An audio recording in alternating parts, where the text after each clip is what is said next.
진짜 민정수석을 했던 분을 모시겠습니다. 전해철 의원을 모시겠습니다.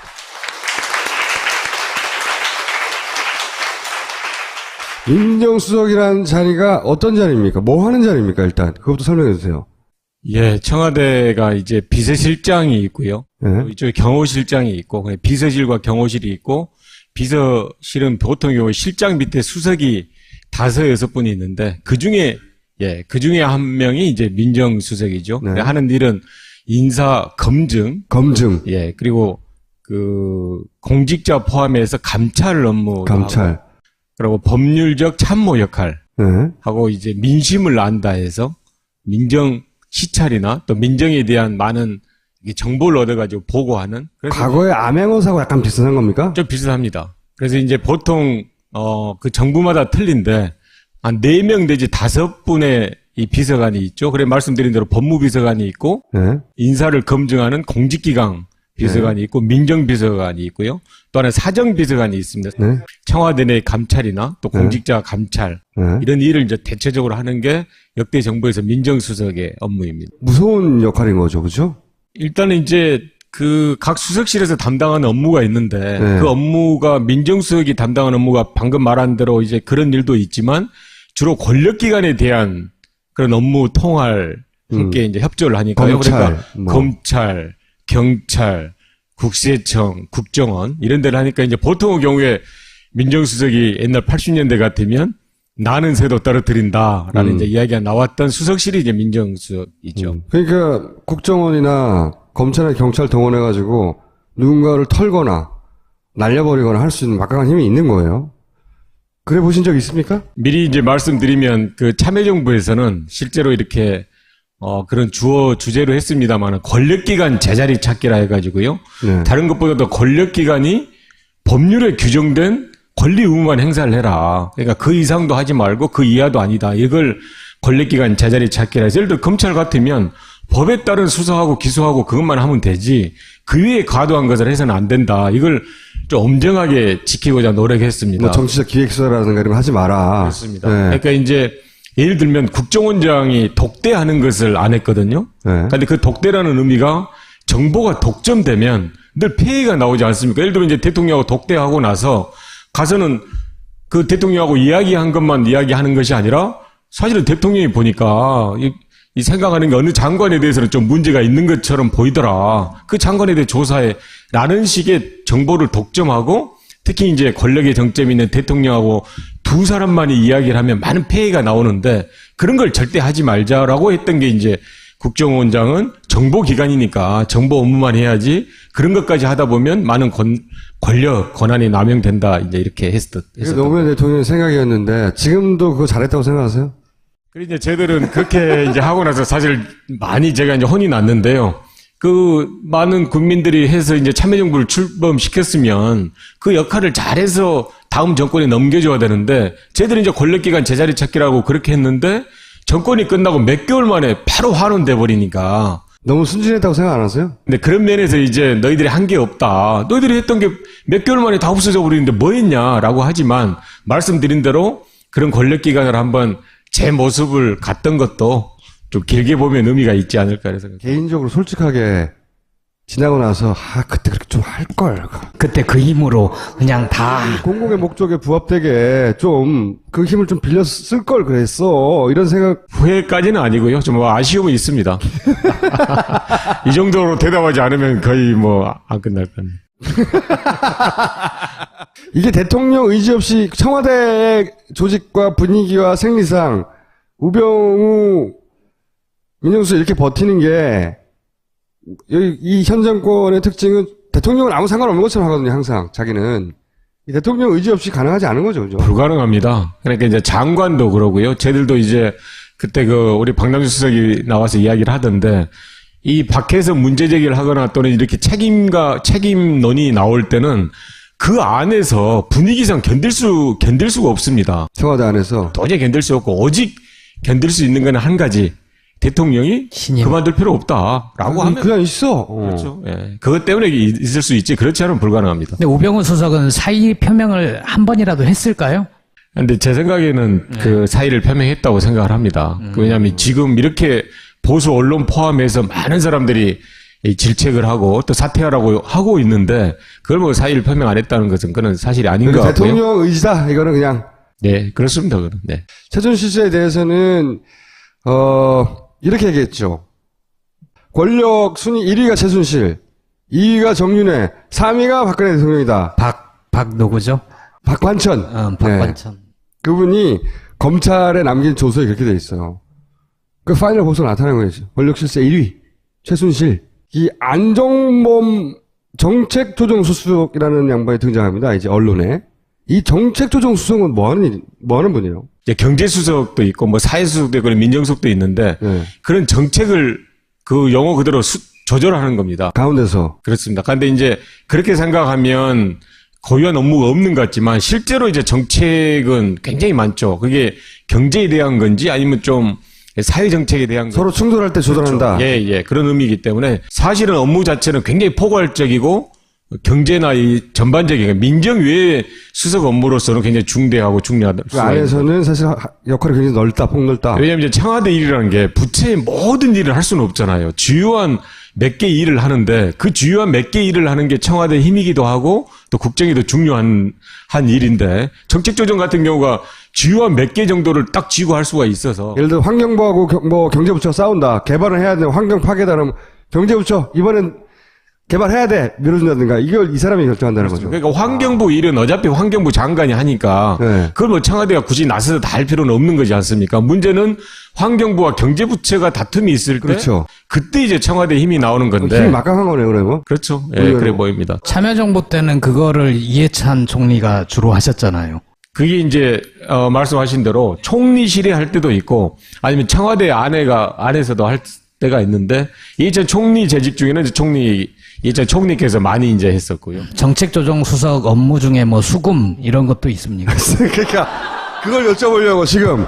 그러면 정책조정수석이 뭘 하는지를 몰랐을 때는 모르겠는데 이렇게 이 일은 되고 안 되고를 결정하는 사람이면 그런 그 재벌들의 이해관계하고 밀접한 일을 많이 결정할 수 있겠네요. 그러니까 이제 청와대라는 게 힘이 네. 꼭 내가 내일 오늘 내일의 현안을 다 해결해 줄게라고 해서 힘이 생기는 게 아니고요. 네. 늘 잠재적인 힘이 있는 거잖아요. 특히 기업을 한 데 있어서 무슨 일을 할 때 청와대가 뭐 적극 돕는다든지 아니면 방해를 한다든지 했을 때는 항상 그런 큰 영향이 있다는 걸 모두가 알고 있기 때문에 딱 현안이 없다 하더라도 그 청와대 힘이라는 건 늘 있는 거고. 늘 있는 건데 게다가 그 이제 수석이 만약 그런 역할을 했다 할 때도 이제 어제 제 이제 국감장에서도 나오고 하는데 직접 전화하지 않았다. 그런 것들은 변명이 될 수가 없는 거죠. 직접 전화 안 해도 굳이 직접 전화를 할 필요가 없고 그 명의를 이용해서 누군가 대리나 또는 밑에 있는 하급자나 아니면 거기 심부름 하는 사람만 한다 하더라도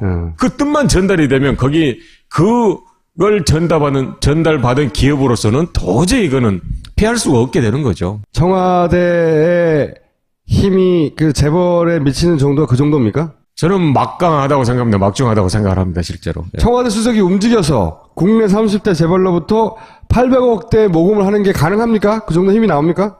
그 특별감찰관실에서 내사했다고 그랬지 않습니까? 이런 일이 있다는 이야기를 듣고 네. 왜냐하면 기업이 한 군데가 아니고 적어도 십수개 기업에서 모금을 하고 이렇게 했다 그러면 그거는 그 업계에서 소문이 안 나올 수가 없는 겁니다. 그렇죠. 그러면 네. 누군가가 그걸 확인을 했는데 청와대가 아니고 다른 데서 그런 일을 했다. 그럼 100% 다 걸린다고 생각을 해야 되겠죠. 그건 벌써 신문에 났겠고. 그렇습니다. 네. 그런데 이제 청와대에서 했기 때문에 그게 이제 어떻게 보면 덮을 수가 있었던 거고, 그래도 특별감찰관이라는 걸 만들어 놓으니까 특별감찰관은 고유한 업무니까 네. 거기에 따라서 뭐 감찰까지는 못 나갔다 하더라도 내사까지는 이제 할 수가 있었던 그 거예요. 안에 불법적인 행위가 없냐 그런 첩보를 입수해서 감찰할 수 있죠. 그렇습니다. 그게 대통령의 뜻인지 아닌지 모르는 거야. 이 감찰하는 사람은. 그렇습니다. 예. 근데 그 감찰하다가 날아갔죠. 뭘 몰랐던 거죠, 이분이. 그 감찰까지 했다는 거는 이제 사실이고, 그 감찰의 결과는 밝혀지지 않았는데, 그러니까 지금 말씀은 제가 궁금했던 건, 청와대 수석이 마음을 먹는다면, 800억대 모금을 재벌로부터 할 수 있다. 그 정도 힘이 있다. 저는 가능하다고 생각을 합니다. 예. 특감 얘기가 나와서 여쭤보는데 이번 국회 국정감사에서 이석수 특감을 부르거나 아니면 이사수 특감이랑 같이 일했던 분들, 그래서 당시 안종범 수석에 대해서 어떤 내사를 했는지 이런 걸 확인할 방법이 있습니까? 그 이제 가장 좋았던 게 이번 주 금요일 날 있었던 그 법사위에서 하는 이제 특별감찰관을 대상으로 하는 국정감사에서 물어보고 하려 했는데, 일단 특별감찰관을 지금 이제 사표 수리를 한 게 문제가 아니고 오늘 오전에 이제 확인한 것은 특별감찰관과 함께 했던 보호까지도 네. 다 사직 처리를 해버렸죠. 부를 사람이 없어요. 부를 사람이 없게 돼버렸습니다. 그 일처리가 참 기가 막혀요. 규정이 뭐가 되어 있든 간에 싹을 씨를 말려버려요, 네, 그냥. 맞습니다. 그 아까 그 좀 아쉬움이 없냐고 저한테 이제 질문하지 않았습니까? 그러니까 지금 하는 일 처리 보면 좀 아쉬움이 있습니다. 지금 보면 진짜로 확실하게 그런 걸 없애버리고, 그러니까 뭐 언론에서 뭐라 한다든지 아니면 약간의 눈치를 봐야 된다 이런 것들은 전혀 없이 그냥 딱 아니다 싶으면 딱 정리해버린 걸 보면. 그러니까요. 그러니까 빌미를 주지 않아요. 다 없애버려, 그냥. 거기 법이 어떻게 돼 있든 누가 뭐라고 하든 어차피 KBS나 이런 언론도 자기를 욕하지 않으니까 다 없애버리는 거야. 그냥 싹싹. 잘라가지고. 감찰관을 보냈으면 그 밑에 있던 사람도 있을 거 아니에요. 임기가 보장이 돼 있는데 그 사람들 다 잘랐어요. 부를 사람이 없어. 이때요, 거기 임시직 일하시던 분들, 운전해주신 분들, 또 이걸 여쭤볼게요. 그 미르재단, K스포츠재단 이 사건을 어떻게 보십니까? 어떻게 된 일이라고 보십니까? 전형적인 권력형 비리의 저는 딱 사례라고 생각을 합니다. 모든 요건을 다 갖췄어요? 대기업이 있고요. 네. 그리고 대통령의 측근이 있고, 네. 그리고 청와대 참모가 관련돼 있는 수석이 거죠. 들어가 있고. 진짜 권력형 비리라는 것이 생기면 그런 조건들이 갖춰지면 이제 권력형 비리라고, 구조적 비리라고 이야기를 하는데, 완벽하게 갖췄다, 일단. 그걸 이제 밝혀지는 것은 저는 점점 이렇게 충분히 가능하다고 생각합니다. 어제 노웅래 의원님이 이제 그 국정감사장에서 밝혔던, 그럼 그런 걸 밝히려고 그러면 일단은 모금에 응했던 기업이 내가 자발적으로 한 게 아니고, 그건 어떤 강압이나 또는 무슨 지시나 이런 것들을 했다. 근데 그런 녹취가 나왔는데도 청와대는 사실 무근이다 하잖아요. 그러니까. 대단해요, 정말. 그러잖아요. 누군데 데려와봐 그러잖아요. 그러니까 나올 리가 있나, 그 사람이. 자기 목숨이 달렸는데. 응? 대단해요, 그리고 정말. 이제 그 측근이 이제 보통 직접 하기 수도 있지만 측근의 대리인들이 이렇게 할 수 있지 않습니까? 그런 이제 측근의 대리인들이 한두 사람 나타나서 이야기를 하고 있는 거고, 네. 또 청와대 참모가 했다는 것은 이제 현재까지는 간접 증거지만 조금씩 나타나고 있는 걸 보면 저는 권력형 비리로서 이 모습, 제 모습이 밝혀질 거다 이렇게 생각을 하고 있습니다. 역대 모든 정권에서 이 정도 나오면 끝장났거든요. 그다음부터 이제 쭉쭉쭉 정권은 당하고 계속해서 밀리고 그러면서 레임덕 오고 그래서 정권 말기로 넘어가고 이런 모든 정권이 다 그랬는데 저는 박근혜 정권은 안 그럴 것 같아요. 딱 성격을 규정해버리잖아요. 그러니까 이거는 그냥 의혹이 있는 폭로다. 말도 안 되는 폭로다. 이걸 옛날 정윤회 문건 때도 그렇죠. 그랬거든요. 그 대통령 기록물 사건 때도 뭐 찌라시다. 뭐 이런 식으로 딱 규정을 해버리면 거기에 맞춰서 감찰기관이나 수사기관이나 다 이렇게 이제 정리를 짝짝짝짝짝 그렇게 정리해서 수사 결과도 그렇게 내주니까 근데 이제 언론도 그렇게 받아주고 그래도 이 건은 아까 말씀드린 대로 몇 가지 요건을 다 갖추고 있어서 계속적인 이제 이 효연지기를 보세요. 저는 녹취록 나온 다음에 그래도 뭔가 여기 분위기 좀 바뀔 거라고 생각했는데 녹취록이 나왔는데 사실 무근이다. 그러면서 가나 떨어서 호연지기를 보라. 이 범죄적 호연지기를 보라. 대단하거든요. 이 정도면. 네, 말씀하신 대로 꼭 다음 정권까지 가면 뭐 당연히 밝혀질 거고요. 저는 이 정권 안에서도 상당 부분 진실이 밝혀지지 않을까라고 생각합니다. 밝혀지게 하는데 본인이 역할할 부분이 있습니까, 혹시? 저희들 국정감사에서 그런 아까 말씀드린 몇 가지 이제 직접은 아닌데 간접적인 또 그 사람의 문제나 이런 부분을 많이 하고 있고요. 하고 있어서 어제 또 많이 좀 밝히지 않았습니까? 의원님이 혹시 밝히기 없냐고요? 네, 저도 많은 노력을 하도록 하겠습니다. 없다는 얘기입니다.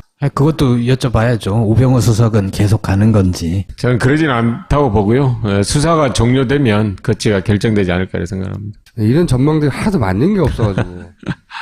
이 정권은 다 항상 전망을 뛰어넘으니까요. 수사를 종료를 하지 않고 계속 시간 끌기 하잖아요. 그렇게 하기는 어렵지 않겠습니까? 일단 지금 그 검사장이 와서 특임으로 이렇게 하고 있어서 네. 그건 어느 순간에 그는 마무리를 해야 되니까 어디 배정이 돼서 한다 그러면 그 수사는 계속 끌 수도 있지만 네. 그러니까 이 수사가 마무리는 이제 돼야 될 것 같고요. 될 때쯤은 거치를 결정하지 않을까라고 생각을 합니다.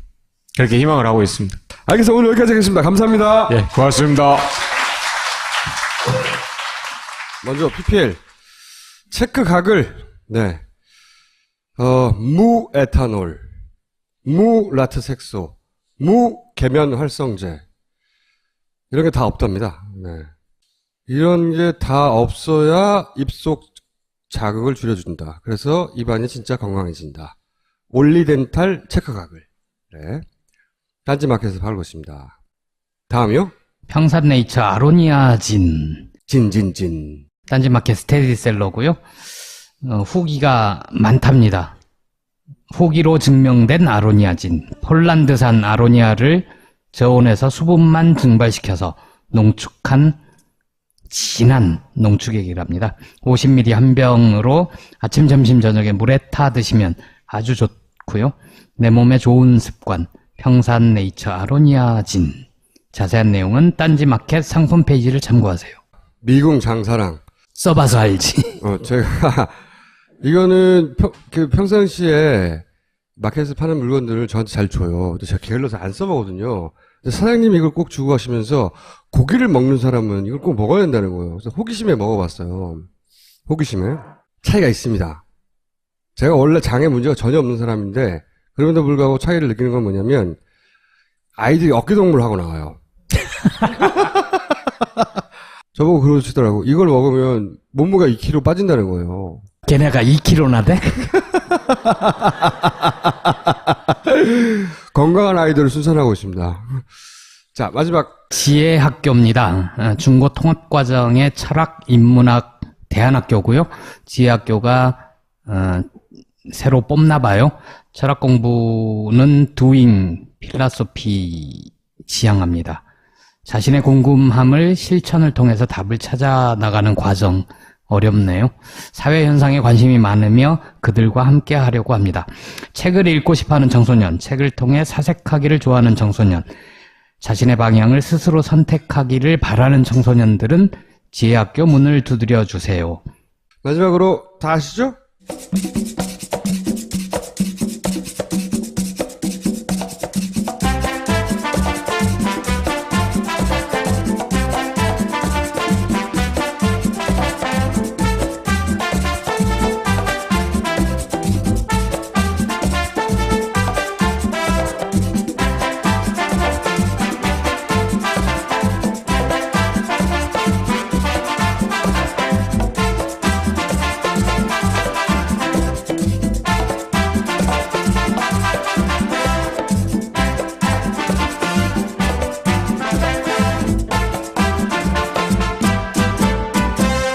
파리별장 뚱뚜라뚱뚜뚱뚜라뚱뚜라뚱뚜 자, 다 아실 테고.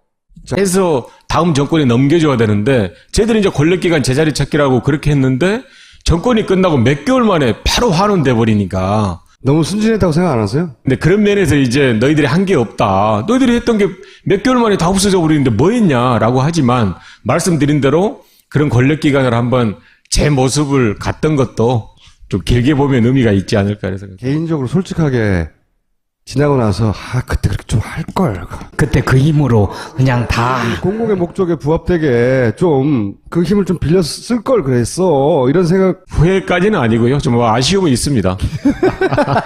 이 정도로 대답하지 않으면 거의 안 끝날 것 같네요. 이게 대통령 의지 없이 청와대 조직과 분위기와 생리상 우병우 민정수석 이렇게 버티는 게 여기 이 현 정권의 특징은 대통령은 아무 상관없는 것처럼 하거든요. 항상 자기는 이 대통령 의지 없이 가능하지 않은 거죠, 그죠? 불가능합니다. 그러니까 이제 장관도 그러고요. 쟤들도 이제 그때 우리 박남주 수석이 나와서 이야기를 하던 사정비서관이 있습니다. 네. 청와대 내 감찰이나 또 공직자 감찰 네. 이런 일을 이제 대체적으로 하는 게 역대 정부에서 민정수석의 업무입니다. 무서운 역할인 거죠, 그죠? 일단은 이제 각 수석실에서 담당하는 업무가 있는데 네. 그 업무가 민정수석이 담당하는 업무가 방금 말한 대로 이제 그런 일도 있지만 주로 권력기관에 대한 그런 업무 통할 함께 이제 협조를 하니까요. 그러니까 검찰, 경찰, 국세청, 국정원 이런 데를 하니까 이제 보통의 경우에 민정수석이 옛날 80년대 같으면 나는 새도 떨어뜨린다라는 이제 이야기가 나왔던 수석실이 이제 민정수석이죠. 그러니까 국정원이나 검찰이나 경찰 동원해가지고 누군가를 털거나 날려버리거나 할 수 있는 막강한 힘이 있는 거예요. 그래 보신 적 있습니까? 미리 이제 말씀드리면 그 참여정부에서는 실제로 이렇게 그런 주제로 했습니다만 권력기관 제자리 찾기라 해가지고요. 네. 다른 것보다도 권력기관이 법률에 규정된 권리 의무만 행사를 해라. 그러니까 그 이상도 하지 말고 그 이하도 아니다. 이걸 권력기관 제자리 찾기라 해서 예를 들어 검찰 같으면 법에 따른 수사하고 기소하고 그것만 하면 되지 그 위에 과도한 것을 해서는 안 된다. 이걸 좀 엄정하게 지키고자 노력했습니다. 뭐 정치적 기획수사라든가 이런 거 하지 마라. 그렇습니다. 네. 그러니까 이제 예를 들면 국정원장이 독대하는 것을 안 했거든요. 네. 근데 그 독대라는 의미가 정보가 독점되면 늘 폐해가 나오지 않습니까? 예를 들면 이제 대통령하고 독대하고 나서 가서는 그 대통령하고 이야기한 것만 이야기하는 것이 아니라 사실은 대통령이 보니까 이 생각하는 게 어느 장관에 대해서는 좀 문제가 있는 것처럼 보이더라. 그 장관에 대해 조사해. 라는 식의 정보를 독점하고 특히 이제 권력의 정점이 있는 대통령하고 두 사람만이 이야기를 하면 많은 폐해가 나오는데 그런 걸 절대 하지 말자라고 했던 게 이제 국정원장은 정보기관이니까 정보 업무만 해야지 그런 것까지 하다 보면 많은 권한이 남용된다. 이제 이렇게 했었던. 노무현 대통령의 생각이었는데 지금도 그거 잘했다고 생각하세요? 그리고 이제 저희들은 그렇게 이제 하고 나서 사실 많이 제가 이제 혼이 났는데요. 그 많은 국민들이 해서 이제 참여정부를 출범시켰으면 그 역할을 잘해. 이 밖에서 문제 제기를 하거나 또는 이렇게 책임론이 나올 때는 그 안에서 분위기상 견딜 수가 없습니다. 청와대 안에서. 도저히 견딜 수 없고 오직 견딜 수 있는 건 한 가지. 대통령이 신임. 그만둘 필요 없다라고 하면 그냥 있어. 그렇죠. 예. 그것 때문에 있을 수 있지. 그렇지 않으면 불가능합니다. 근데 우병우 수석은 사의 표명을 한 번이라도 했을까요? 근데 제 생각에는 그 사의를 표명했다고 생각을 합니다. 왜냐하면 지금 이렇게 보수 언론 포함해서 많은 사람들이 이 질책을 하고 또 사퇴하라고 하고 있는데 그걸 뭐 사의를 표명 안 했다는 것은 그건 사실이 아닌 것 같고요. 대통령 의지다. 이거는 그냥. 네, 그렇습니다. 그건. 네. 최순실 씨에 대해서는 이렇게 얘기했죠. 권력 순위 1위가 최순실, 2위가 정윤회, 3위가 박근혜 대통령이다. 박 누구죠? 박관천. 박관천. 네. 그분이 검찰에 남긴 조서에 그렇게 돼 있어요. 그 파이널 보고서 나타난 거죠. 권력 실세 1위 최순실. 이 안종범 정책조정수석이라는 양반이 등장합니다. 이제 언론에. 진짜 민정수석을 했던 분을 모시겠습니다. 전해천 의원을 모시겠습니다.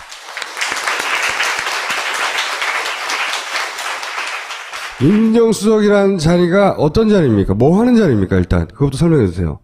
예, 청와대가 이제 비서실장이 있고요. 네. 이쪽에 경호실장이 있고, 비서실과 경호실이 있고, 비서실은 보통 경우 실장 밑에 수석이 5, 6분이 있는데, 그 중에 한 명이 이제 민정수석이죠. 네. 하는 일은 인사 검증. 예, 그리고 공직자 포함해서 감찰 업무. 감찰. 그리고 법률적 참모 역할. 네.